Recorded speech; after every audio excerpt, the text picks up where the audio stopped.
सनातन काल से ही संतों महंतों का दिव्य जीवन आम जनमानस के लिए एक प्रेरणा रहा है। ये स्वयं कितनी भी कठिनाइयों में हो, लेकिन अपने भक्तों व आम जनमानस का दुख नहीं देख पाते।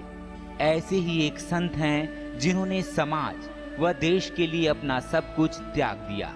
आइए जानते हैं श्री श्री 1008 स्वामी पूज्य ज्ञानेश्वरानंद सरस्वती जी महाराज के बारे में। आप श्री का जन्म व्यास पूर्णिमा आषाढ़ी, जिसे हम बुद्ध पूर्णिमा भी कहते हैं, के दिन गांव तामसवाड़ी, तहसील पारोला, जिला जलगांव, महाराष्ट्र में हुआ। आप श्री जी का जन्म बहुत गरीब परिवार में हुआ, जिसके कारण आपकी प्रारंभिक शिक्षा केवल तीसरी कक्षा तक ही हो पाई। धन के अभाव में आपने पढ़ाई छोड़ दी व गौ सेवा करने का निर्णय लिया। बचपन से ही आपके हृदय में भगत भक्ति ऐसा दिव्य दर्शन भगवत कृपा से आपको प्राप्त हुआ कि गौ सेवा के साथ साथ आप अखंड राम कृष्ण हरि मंत्र का जप करने लगे। धन के अभाव में आप करताल भी खरीद नहीं पाए, तो पत्थर को ही करताल बनाकर कीर्तन करने लगे। कीर्तन में आपकी ऐसी लगन लगी कि कहते हैं कि एक दिन किसी रिश्तेदार के गांव में कीर्तन सप्ताह का कार्यक्रम था और आपके पास पहनने को वस्त्र नहीं थे, तो आपने किसी से उधार मांगकर वस्त्र पहनकर कीर्तन में चले गए। यहीं पर आपका मिलन संत निवृत्तिनाथ, आनंद गिरी जी आदि संतों से हुआ। आपकी भगवत भक्ति देखकर सभी संत काफी प्रभावित हुए। आपने अपना गुरु निवृत्तिनाथ जी महाराज को स्वीकार किया। एक बार संत निवृत्तिनाथ जी के साथ आषाढ़ी की यात्रा में आप आश्रम से पंढरपुर चले गए। पंढरपुर जाकर आपने भगवान पंढरीनाथ के दर्शन के बाद आप भगवान की भक्ति में ऐसे रम गए कि आपने अपना सांसारिक जीवन त्याग कर पूर्ण रूप से गौ माता की सेवा में लग गए। गुरुदेव भगवान की सेवा करते हुए आपने लगभग 5 से 7 वर्ष गुरु के सानिध्य में रहकर साधना की।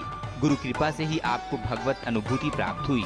उसके बाद अध्यात्म उन्नति करने के लिए गुरुदेव भगवान ने आपको आलंदी में आध्यात्मिक शिक्षा, जिसमें संत ज्ञानेश्वरी पारायण व तुकाराम आदि ग्रंथों की विधिवत शिक्षा प्राप्त की। पूना लौटकर आने के बाद इसी बीच गुरुदेव भगवान का शरीर शांत हो गया। उसके बाद आपने पूरा जीवन गुरुदेव भगवान के शुभ संकल्प को पूर्ण करने में लगा दिया। पहला संकल्प जन जन तक भगवत भक्ति का प्रचार प्रसार करना। दूसरा संकल्प गरीब बच्चों को भी वैदिक शिक्षा प्राप्त हो, सनातन धर्म वैदिक धर्म का संरक्षण हो। उसके लिए आपने अपने गांव, अपने जन्म स्थान तामसवाड़ी में विश्वविद्यालय की स्थापना की, वेद विद्यालय की स्थापना की। तीसरा संकल्प गौ सेवा को संरक्षण के लिए नर्मदा गौशाला गणपुर बेलदारवाड़ी में गौशाला की स्थापना की, जिसमें भारतीय गोवंश भेजना गौ माता की निरंतर सेवा हो रही है। चौथा संकल्प पंढरपुर, आलंदी, त्र्यंबकेश्वर आदि तीर्थ क्षेत्र में अन्य क्षेत्र व यात्रियों के रहने की व्यवस्था के लिए सिद्धेश्वर आश्रम पंढरपुर की स्थापना की। आगे द्वारिका, बद्रीनाथ, हरिद्वार जैसे तीर्थ क्षेत्र में भी भक्तों के निवास बनाने का संकल्प जारी है। उसके अलावा जो गरीब व असहाय हैं, जिनके पास धन का अभाव है, उनके लिए निःशुल्क मेडिकल सुविधा के लिए हॉस्पिटल बनाने की योजना है। आप श्री का पूरा जीवन संत सेवा, गौ सेवा, भगवत सेवा, नशा मुक्ति, जन जन तक भगवत भक्ति प्रचार प्रसार सहित पर्यावरण की सुरक्षा के लिए समर्पित हैं। श्री श्री 1008 संत श्री ज्ञानेश्वरानंद सरस्वती जी, जिनको सभी भक्त प्रेम से मावली कहकर पुकारते हैं, क्योंकि महाराष्ट्र में माँ को मावली कहते हैं। सभी भक्तों को आपसे माँ जैसा ही प्रेम प्राप्त होता है। जय श्री कृष्णा, जय पांडुरंगा।